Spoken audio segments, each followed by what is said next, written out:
चलिए आज एक बहुत ही दिलचस्प कहानी की बात करते हैं। इंडियन एनर्जी एक्सचेंज यानी आईईएक्स की।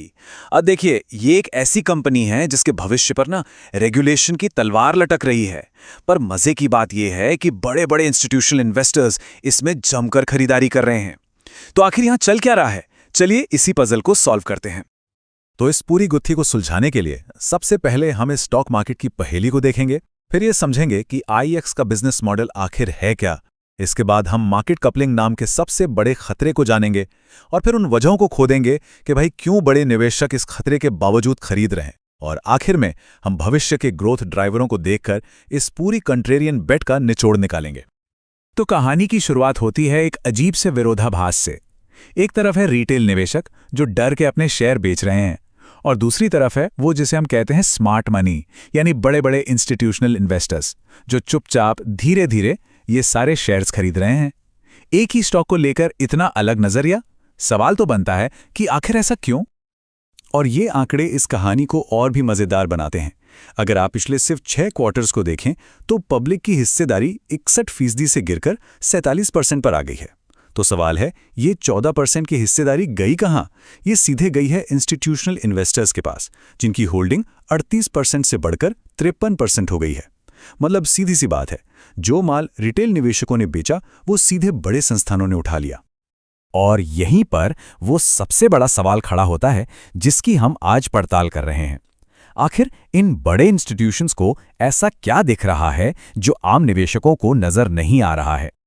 इस सवाल का जवाब ढूंढने के लिए ना हमें पहले आईईएक्स के बिजनेस की जड़ को समझना होगा कि ये कंपनी आखिर करती क्या है और भारत के पावर मार्केट में इसका रोल क्या है। देखिए, पावर एक्सचेंज को आप एक तरह से बिजली का स्टॉक मार्केट समझ लीजिए। ये एक ऑनलाइन बाजार है जहां बिजली बनाने वाले मतलब पावर जनरेटर्स अपनी बिजली बेचते हैं और जिन्हें ज़रूरत है, जैसे कि बड़ी बड़ी इंडस्ट्रीज या बिजली बांटने वाली कंपनियां, वो इसे खरीदती हैं। आईईएक्स बस इसी खरीद बिक्री के लिए एक प्लेटफॉर्म देता है और सही दाम तय करने में मदद करता है। एकदम सिंपल। और इस खेल में आईईएक्स कितना बड़ा खिलाड़ी है, ये आंकड़ा देखिए। भारत में जितनी भी बिजली शॉर्ट टर्म मार्केट में ट्रेड होती है ना, उसका 84% हिस्सा अकेले आईईएक्स के प्लेटफॉर्म पर होता है। और ये जानना इसलिए जरूरी है क्योंकि पावर सेक्टर की असली ग्रोथ इसी मार्केट में हो रही है। लेकिन कहानी यहीं खत्म नहीं होती। अगर हम इसके सबसे जरूरी सेगमेंट्स को देखें, जो हैं डे अहेड और रियल टाइम मार्केट, तो यहां आईईएक्स का मार्केट शेयर लगभग 99% है। जी हां, 99%। ये तो एक तरह से मोनोपोली ही है। और आईईएक्स का 75% बिजनेस इन्हीं दो सेगमेंट से आता है। मतलब जहां सबसे ज्यादा एक्शन है वहां आईईएक्स का एक छत्र राज है। अब जरा इस बिजनेस की प्रॉफिटेबिलिटी देखिए, ये आपको हैरान कर देगी। 89% का ईबीटा मार्जिन और 65% का नेट प्रॉफिट मार्जिन। ये एक एसेट लाइट बिजनेस है, कंपनी पर कोई कर्ज नहीं है। और ये सारा पैसा आता कहां से है? हर यूनिट बिजली की ट्रेडिंग पर सिर्फ 4 पैसे की एक छोटी सी फीस से, 2 पैसे खरीदार से और 2 पैसे बेचने वाले से। है ना कमाल का मॉडल? तो अगर सब कुछ इतना शानदार है तो फिर प्रॉब्लम क्या है? रिटेल निवेशक क्यों बेच रहे हैं? अच्छा, प्रॉब्लम है एक शब्द में, मार्केट कपलिंग। यही वो रेगुलेटरी खतरा है जिसने पूरे बाजार को डरा रखा है और स्टॉक की कीमत पर सीधा असर डाला है। तो ये मार्केट कपलिंग आखिर है क्या भला? देखिए, ये एक नया सिस्टम लाने का प्रस्ताव है। इसके तहत आईईएक्स समेत देश के सभी पावर एक्सचेंजों पर जो भी खरीदने और बेचने की बोलियां लगती हैं, उन्हें एक जगह एक सेंट्रल पूल में इकट्ठा किया जाएगा और फिर उस पूल से बिजली का एक ही दाम, एक यूनिफॉर्म प्राइस तय होगा सबके लिए। और डर की असली जड़ यही है। अगर दाम एक सेंट्रल पूल से तय होगा तो आईईएक्स का जो सबसे बड़ा एडवांटेज है, यानी सबसे ज्यादा वॉल्यूम की वजह से बेस्ट प्राइस देने की क्षमता, वो शायद खत्म हो जाए। तब वो महज एक बिड कलेक्शन एजेंसी बनकर रह जाएगा। उसकी जो खासियत है वो खत्म हो जाएगी और कंपटीशन के लिए दरवाजे पूरी तरह से खुल जाएंगे। ठीक है, खतरा तो समझ आ गया। अब वापस अपनी पहेली पर आते हैं। अगर ये खतरा इतना ही बड़ा है तो ये बड़े बड़े इंस्टीट्यूशंस खरीद क्यों रहे हैं? उनकी सोच के पीछे 3 मुख्य वजह हो सकती हैं। चलिए एक एक करके इन्हें समझते हैं। पहली वजह, क्या इसकी वाकई जरूरत है? देखिए, रेगुलेटर सीईआरसी ने खुद मार्केट कपलिंग पर एक पायलट स्टडी करवाई थी और नतीजे चौंकाने वाले थे। रियल टाइम मार्केट में इससे सिर्फ और सिर्फ 0.01% की एफिशिएंसी बढ़ी। जी हां, 0.01%। और डे अहेड मार्केट में भी बस 0.3%। तो बड़ा सवाल यह है कि इतने मामूली से फायदे के लिए पूरे सिस्टम को बदलने का इतना बड़ा जोखिम क्यों उठाया जाए?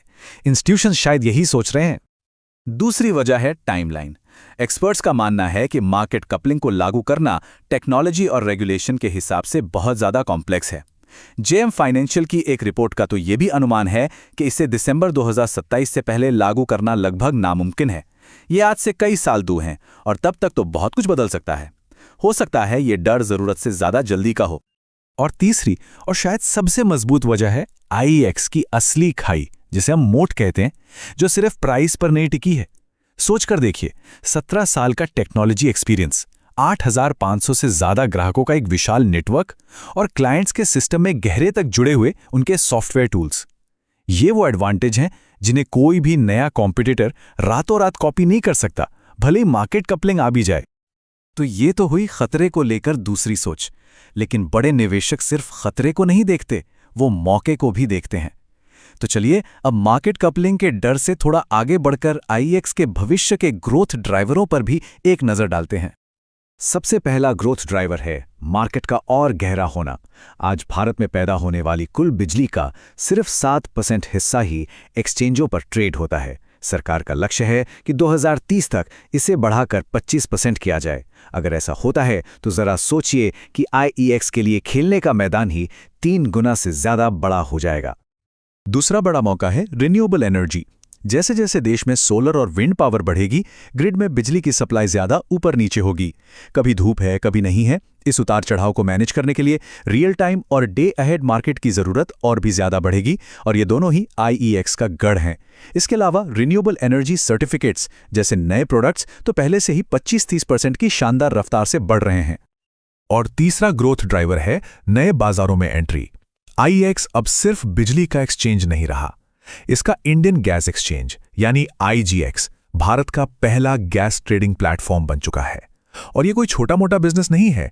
पिछले क्वार्टर में कंपनी के कुल मुनाफे का 13% यहीं से आया। इसके अलावा ये इंटरनेशनल कार्बन एक्सचेंज के जरिए कार्बन क्रेडिट्स के खरबों डॉलर के बाजार में भी कदम रख रहे हैं। तो चलिए अब इन सभी धागों को एक साथ जोड़ते हैं और इस कॉन्ट्रेरियन बेट की पूरी तस्वीर को समझते हैं कि आखिर ये पूरा मामला है क्या। तो यहाँ कहानी के 2 सिरे हैं। एक तरफ है बाजार का डर कि मार्केट कपलिंग आईईएक्स की सबसे बड़ी ताकत छीन लेगा और उसका बिजनेस खत्म हो जाएगा, और दूसरी तरफ है इंस्टीट्यूशंस का दांव जो ये मानता है कि ये खतरा असल से ज़्यादा बड़ा दिखाया जा रहा है। इसे आने में सालों लगेंगे और तब तक भारत की एनर्जी ग्रोथ की कहानी आईईएक्स को बहुत आगे ले जाएगी।